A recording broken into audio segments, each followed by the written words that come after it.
You probably wouldn't eat this straight out of the can if you knew what it took to make it back then. I'm talking about condensed milk, that thick, sweet, almost magical substance that's been sitting in your pantry for who knows how long. Today we open a can, and boom, instant sweetness. But before factories, before machines, before any of this became easy, making condensed milk was a whole different ballgame.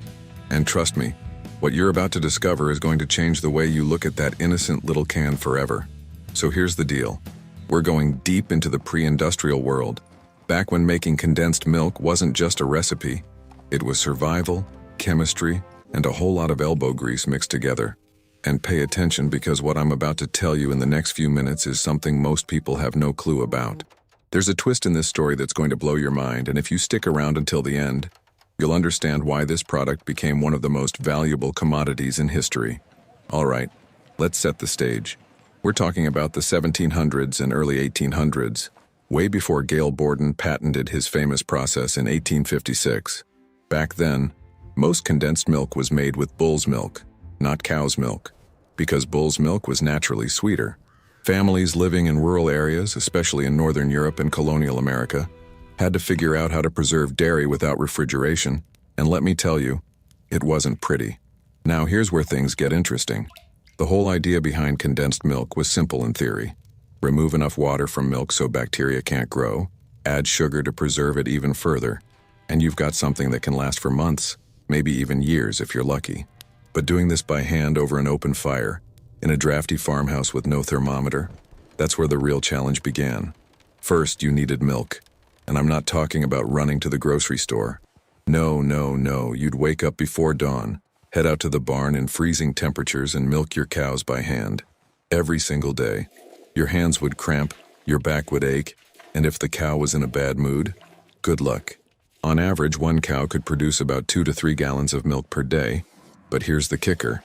You needed a lot more than that to make even a small batch of condensed milk. Why? Because you're about to boil away more than half of it.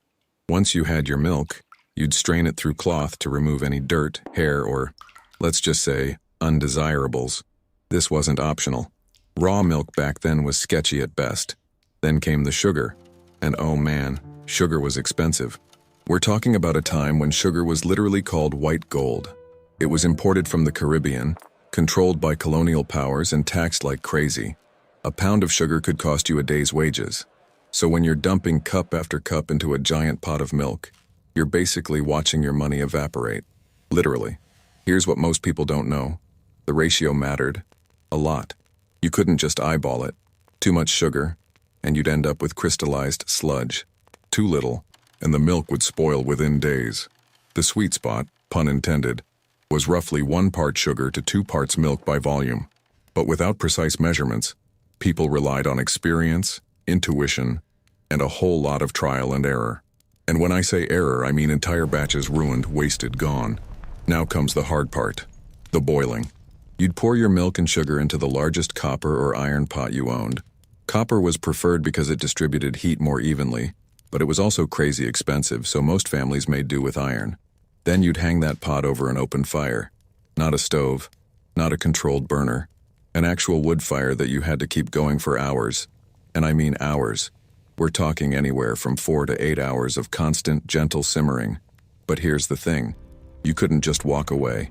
If the fire got too hot, the milk would scorch on the bottom, and that burnt taste would ruin the entire batch. If the fire wasn't hot enough, the water wouldn't evaporate, and you'd be stuck there all day for nothing. So someone, usually a woman or a child, had to sit there stirring constantly with a long wooden paddle, adjusting the fire, watching the pot like a hawk. Imagine doing that in the summer heat, with smoke stinging your eyes, sweat dripping down your face, your arms burning from stirring. It was brutal, and the stirring wasn't just about preventing burning. As the milk reduced, it would start to thicken, and if you didn't keep it moving, it would form a skin on top, a thick, rubbery layer that would trap steam underneath and cause the whole thing to bubble over. If that happened, you'd lose precious milk, and remember, this stuff was liquid gold. Pause the video right now and comment your opinion about this.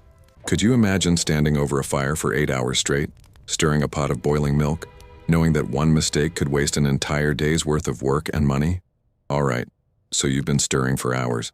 Your back is screaming. Your arms feel like jelly.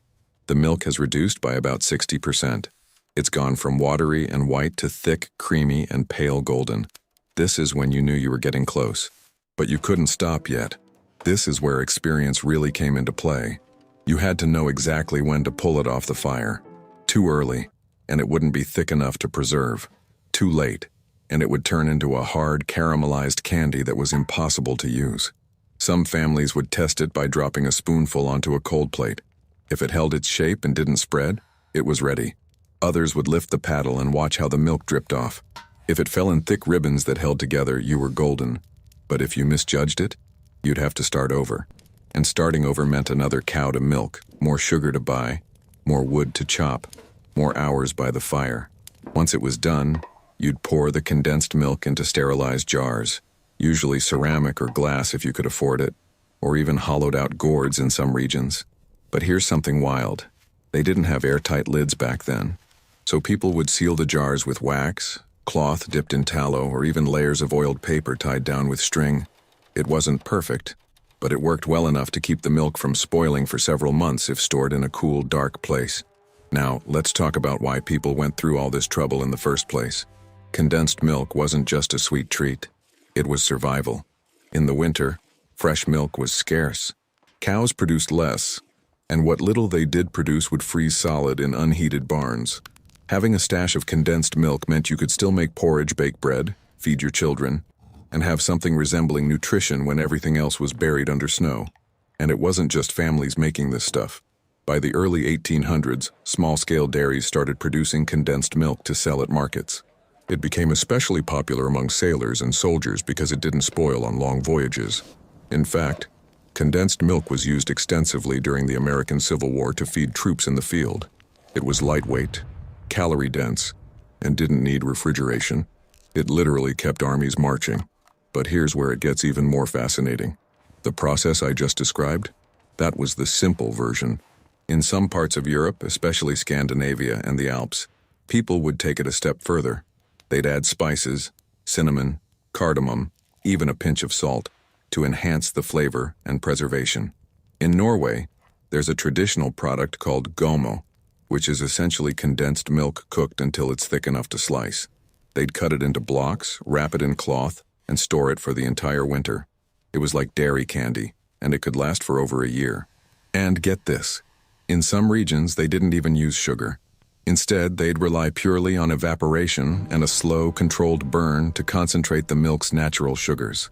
This created a darker, almost caramel-like product that was less sweet, but incredibly rich. It took even longer to make and required serious skill, but the result was something you couldn't replicate any other way. Now, fast forward to the mid-1800s. Gale Borden, an American inventor, is watching people get sick from spoiled milk. He's obsessed with finding a way to preserve it safely. After years of experimenting, he figures out a method using vacuum evaporation, basically boiling milk at lower temperatures under reduced pressure so it doesn't scorch. He patents it in 1856, and boom, the condensed milk industry explodes. Factories start popping up. The process becomes standardized. What once took a family 8 hours over a fire now takes minutes in a controlled environment. But here's the thing. Even after factories took over, people in remote areas kept making it the old way well into the early 1900s. Why? Because they didn't have access to stores, or they didn't trust mass-produced food, or simply because that's how their grandparents did it, and tradition matters. So let's bring this full circle. That can of condensed milk sitting in your pantry right now, it's the result of centuries of trial, error, sweat, and innovation. It's a product born out of necessity, refined through suffering, and perfected by industry. The difference between then and now isn't just technology. It's the sheer amount of human effort that used to go into something we now take completely for granted. Think about it. Back then, making condensed milk was an all-day affair that required strength, patience, and serious know-how. Today, you twist a can opener, and you're done. But that convenience came at a cost. We've lost the connection to the process, the appreciation for what it actually took to create something this simple yet remarkable. So next time you crack open a can, maybe take a second to think about the person standing over that fire, stirring for hours, hoping they didn't screw it up. Think about the families who relied on this stuff to survive harsh winters. Think about the ingenuity it took to figure this out in the first place, with no science, no instruction manuals, just raw human determination. If you made it this far, do me a favor, hit that like button, drop a comment telling me what you think about all this, and subscribe if you want more deep dives into how everyday things were made before machines did all the work. Trust me, there's a whole world of forgotten knowledge out there, and we're just getting started.